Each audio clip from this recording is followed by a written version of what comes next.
ہمارے لوگ زبان سے بڑا کہیں گے کہ میں اللہ سے بھی ڈرتا ہوں، میرا آخرت پہ بھی بڑا یقین ہے، قیامت قائم ہونی ہے، سب کچھ ہونا، باتیں بڑی بڑی کریں گے، لیکن ان کے عمل سے نظر نہیں آئے گا۔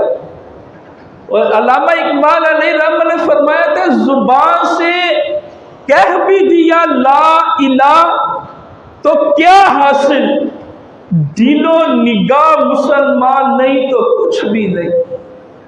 زبان سے جتنے مرضی تم کہتے رہو میں بہت بڑا مسلمان ہوں، میں بہت اچھا انسان ہوں، میرے جیسا تو دنیا میں ہے ہی کوئی نہیں ہے، زبان سے جتنی مرضی اپنی تعریفیں کرتے رہو، لیکن اگر تمہارے عمل سے نظر نہیں نہ آ رہا تمہارا مسلمان ہونا، تو فرمایا یہ سوائے منافقت کے اور کچھ بھی نہیں ہے۔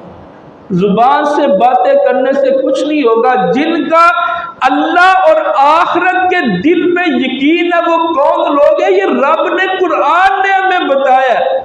رب کے قرآن نے فرمایا جن کا اللہ اور آخرت کے دل پہ یقین ہے انما یعمر مساجد اللہ، وہ اللہ کی مسجدوں کو آباد کرتے ہیں۔ ہماری مسجد ویران ہے، 4 بندے نماز پڑھنے والے ہوتے ہیں، ہم کیسے کہہ سکتے ہیں کہ ہمارا اللہ اور آخرت پہ یقین ہے؟ کوئی کہہ سکتا ہے رب کے قرآن کے مطابق؟ کوئی نہیں کہہ سکتا۔ رب کا قرآن کہتا ہے اللہ اور آخرت پر یقین ان لوگوں کا ہے جو اللہ کی مساجد کو آباد کرتے ہیں، وَأَقَامَ الصَّلَاةَ، وہ نماز پڑھتے ہیں، زکوٰۃ بھی دیتے ہیں، وَلَمْ يَخْشَ إِلَّا اللَّهَ، وہ اللہ کے سوا کسی سے نہیں ڈرتے۔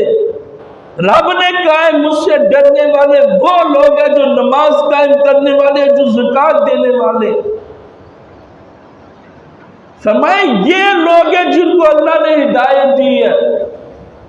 اور ایک اور مقام پہ اللہ تعالیٰ نے فرمایا وَالَّذِينَ يُؤْمِنُونَ بِالْآخِرَةِ يُؤْمِنُونَ بِهِ وَهُمْ عَلَى صَلَاتِهِمْ يُحَافِظُونَ۔ رب کا قرآن سے میں بیان کر رہا ہوں، رب نے قرآن کے اندر فرمایا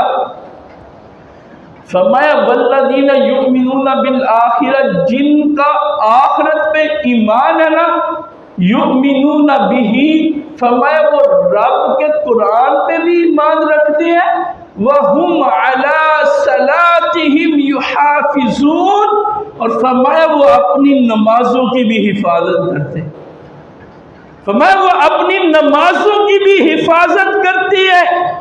جن کا آخرت پہ یقین ہے، جو نماز نہیں پڑھتے، قرآن نہیں پڑھتے، مسجد کے قریب نہیں آتے، وہ اپنے اس دعوے میں رب کے قرآن کے مطابق بالکل 100% جھوٹے ہیں کہ وہ اللہ سے ڈرتے ہیں اور آخرت پہ یقین رکھتے ہیں۔ وہ لوگ جھوٹے